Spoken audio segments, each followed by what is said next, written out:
माझं नाव शकुंतला परशुराम कदम. मी घनसोलीवरून आलेले. माझ्या डोळ्याचं ऑपरेशन करायचं ते काल 6 तारखेला ऑपरेशन झालं. ऑपरेशन व्यवस्थित झालेलं आहे, काही टेन्शन नाही.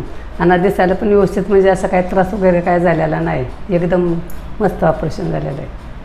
हां, डॉक्टर हिंगे यांनी ऑपरेशन केलेलं, एकदम मस्तपैकी ऑपरेशन केलेलं आहे. नमस्कार, माझं नाव अनिल परशुराम कदम आणि पेशंट जी आहे ती माझी आई आहे. गावी असते, आम्ही राहायला घनसोलीला आहे. आणि डॉक्टर हिंगे मॅडम यांची अपॉइंटमेंट घेतली होती आणि त्याच्याकडून क्लोरिडीनची लेन्स टाकलेली आहे. ऑपरेशन छान झालेलं आहे, एकदम स्पष्ट पण दिसत आहे आणि सुस्त आणि मस्त अशा पद्धतीने ऑपरेशन झालेलं आहे. थँक्यू.